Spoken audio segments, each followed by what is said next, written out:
So বন্ধুরা আবার একটা নতুন ভিডিও নিয়ে চলে এলাম। এটা যে দেখছো সিঙ্গি পার্ক সার্বজনীন গড়িয়াহাটি বুকে বেশ অন্যতম একটা বড় পুজো, তাদের প্রস্তুতির ভিডিও সামনে নিয়ে এলাম।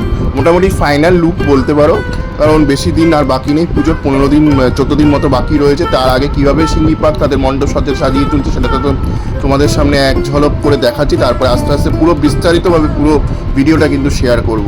আর এই বছর কিন্তু খুব সুন্দর করে কাজকর্ম করা হচ্ছে। এখানে যেমন একটা গৌতম বুদ্ধ রয়েছে দেখতে পাচ্ছি, তার পাশে দেখো রাবণের কিছু কমিক ক্যারেক্টার রয়েছে। তো কিছু কমিক ক্যারেক্টারকে কেন্দ্র করে কিন্তু সিঙ্গি পার্ক আস্তে আস্তে তাদের মণ্ডপ সেজে আসবে। এখানে একটা ইগুল পাখি রয়েছে দেখতে পাচ্ছি। এইভাবে সমগ্র মণ্ডপটি কিন্তু খুব সুন্দর করে সাজিয়ে তোলা হচ্ছে। আর এবছর মনে হচ্ছে বেশ সুন্দর একটা আলোকসজ্জা কিন্তু আমরা সিঙ্গি পার্ক মণ্ডপ সজ্জায় পাবো, এইটুকু কিন্তু বলা যেতে পারে। তো এইভাবে সিঙ্গি পার্ক সার্বজনীন উৎসব তাদের মণ্ডপ সজ্জা সাজিয়ে তুলেছে। এখানে দেখো কি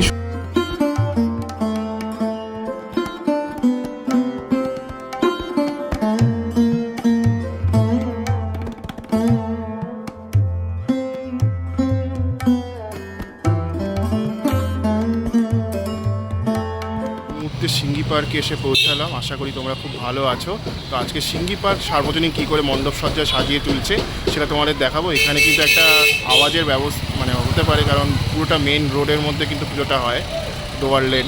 তো জানো কতটা ব্যস্ততম জায়গা। তো এই অবস্থায় মণ্ডপটা যতটা কাজ এগিয়েছে সেটা তোমাদের দেখাবো। আশা করি তোমাদের ভালো লাগবে, দেখতে থাকো। আর সিঙ্গি পার্ক কিন্তু একডালিয়ার মতো একটা সাবেকিয়ানাই মূল ভাবনা, তারা সেইভাবেই কিন্তু এগিয়ে চলে। তো দেখা যাক এই বছর সিঙ্গি পার্কের কী ভাবনা রয়েছে। আর 64তম বর্ষ কিন্তু এই বছর সিঙ্গি পার্কের। তো সিঙ্গি পার্ক কী করে সেজে উঠছে মণ্ডপটি তোমাদের সামনে তুলে ধরবো, ঠিক আছে? তো বন্ধুরা এখানে এই যে রাস্তাটা দেখছো এটা একডালিয়ার দিক থেকে আসছে, এটা একডালিয়া সামনে রয়েছে। তো একডালিয়া দিয়ে আমি এলাম, তো একডালিয়া দিয়ে এবার সিঙ্গি পার্কের দিকে এসেছি। তো এই সামনে কিন্তু মণ্ডপের বেশ অনেকটা কাজ এগিয়েছে। তো এখানে যে অংশটা দেখছো এখানে কিন্তু মাতৃ প্রতিমা থাকবে। তার আগে কিছু প্যান্ডেল প্রিপারেশনের কাজের জন্য কিছু জিনিসপত্র এখানে রাখা হয়েছে। আর এখানে কিন্তু দেখো একটা পুরো গোলাকারভাবে কিন্তু জায়গাটা তৈরি করা হয়েছে। তো এইভাবে কিন্তু সমগ্র কাজটি আস্তে আস্তে চলছে। আর এটা বাইরের অংশটা দেখছো, এই বাইরের অংশটা কিন্তু বেশ সুন্দর করে করা হয়েছে দেখতে পাচ্ছি। বিভিন্ন রকমের নকশা কাটা রয়েছে, তারপরে লেখা রয়েছে নবল চেতনায় অকাল বোধন সিঙ্গি পার্ক সংগ্রহমন্ত দুর্গাসুদ 2025। তো এই জিনিসটা দেখে আমার মনে হলো যে রামচন্দ্র যে অকাল বোধন যে জিনিস স্টার্ট করেছিল সেটাকেই কিন্তু বিভিন্ন কাহিনীর মাধ্যমে এই মণ্ডপ সজ্জার মধ্যে সিঙ্গি পার্ক মণ্ডপ সজ্জার মধ্যে কিন্তু তুলে ধরবে, সেটা দেখে মনে হচ্ছে। কারণ এই জিনিসটা দেওয়ার একটা অকাল বোধন যে কথাটা রয়েছে সেটাকে কেন্দ্র করেই কিন্তু এখানে এই জিনিসগুলো ফুটিয়ে তোলা হবে। তো চলো এবার আস্তে আস্তে মণ্ডপের ভেতরে ঢুকবো এবং মণ্ডপের ভেতরে ঢুকে কীভাবে মণ্ডপ সজ্জা সেজে উঠছে সেটা পুরোটাই তোমাদের দেখাবো। দেখো ভেতরে ঢুকে পড়লাম, দেখো মণ্ডপের ভেতরের কাজ কিন্তু অনেকটাই জোর কদমে চলছে বলা যেতে পারে। জাস্ট আর 15 দিন মতো বাকি রয়েছে, তার আগে জোর কদমে কাজ চলছে। আর এখানে কিন্তু গোলাকারভাবে দেখো এই জিনিসগুলো তৈরি করা হয়েছে। এইটা হচ্ছে লোহা এবং নেট কাপড় দিয়ে এই জিনিসগুলো কিন্তু তৈরি করা হয়েছে। হ্যাঁ, একটা আগুন ফিল কিন্তু এই মণ্ডপে এলে তোমরা দেখতে পাবে আর কি, ঠিক আছে? যেহেতু রাবণ বধ হয়েছিল এই আমাদের অকাল বোধনের সময়, রামচন্দ্র সেই জন্যই পুজোটা করেছিলেন, মা দুর্গার আশীর্বাদ নিয়ে তিনি বধ করেছিলেন। তো সেই কারণে কিন্তু গৌতম বুদ্ধাও রয়েছে দেখছি। এই যে স্ট্রাকচার করা হয়েছে কিন্তু সমগ্র কাজটি লোহার স্ট্রাকচার ভাবে তৈরি করা হয়েছে। রকমের যে রাজা রানীর যে পেইন্টিং, তারপরে কিন্তু একটা লাইটিং এফেক্ট দেখতে পাবে তোমরা আস্তে আস্তে, ঠিক আছে? সেই লাইটটা কিন্তু আরো মণ্ডপের শোভা অনেকটা বাড়িয়ে দেবে। সার্বজনীন উৎসবে সেজে উঠছে, ঠিক আছে? সেটা কিন্তু বলা যেতে পারে।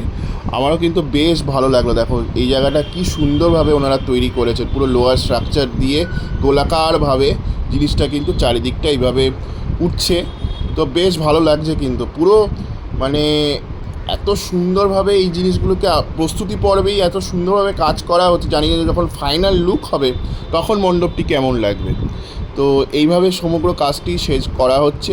আর এইটা মণ্ডপের শোভা আরও দ্বিগুণ বাড়িয়ে দেবে আমার আশা, যখন এই লাইটিংয়ের কাজগুলো করা হবে, যখন লাইটিং দিয়ে কিন্তু এই মণ্ডপটাকে ফুটিয়ে তোলা হবে তখন কিন্তু আরও ভালো লাগবে। এটা সিলিংয়ের অংশটা দেখছো, এবং গোল গোল করে করে জিনিসগুলো করা হয়েছে, আর এইগুলো কিন্তু নীল রঙের একটা আলো দেওয়া ব্যবহার করা হবে, তখন কিন্তু মণ্ডপের শোভাটা আরও দ্বিগুণ বেড়ে যাবে, এইটা কিন্তু বলা যেতে পারে।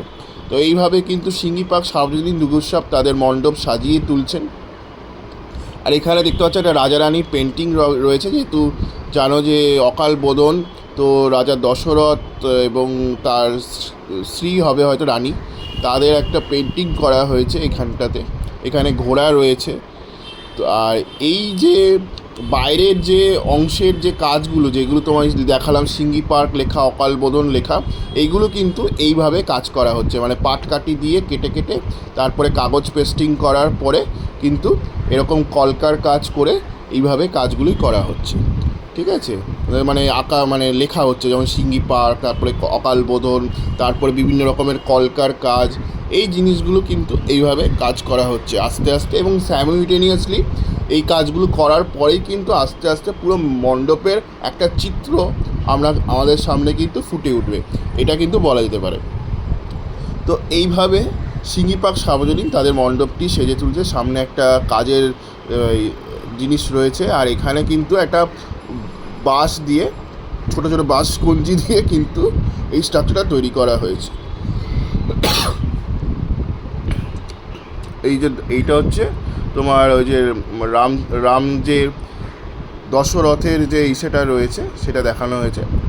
রাম রাবণকে বধ করতে যাচ্ছে মা দুর্গার সাহায্যে, আশীর্বাদ নিয়ে, সেটা কিন্তু এখানে দেখানো হয়েছে। সামনে দেখো বানর সেনা রয়েছে, রামচন্দ্র রয়েছে, মা দুর্গা আশীর্বাদ দিচ্ছে যাতে সে গিয়ে রাবণকে বধ করতে পারে। তো এরকম একটা চিত্র এখানে কিন্তু ফুটিয়ে তোলা হয়েছে। আর এখানে কিন্তু রাবণ রয়েছে, কোনো একটা রাবণের 10 মাথার মুন্ড কোনো একটা জায়গায় ইনস্টল করা হবে। এখানে ঈগল পাখি রয়েছে, গৌতম বুদ্ধ রয়েছে।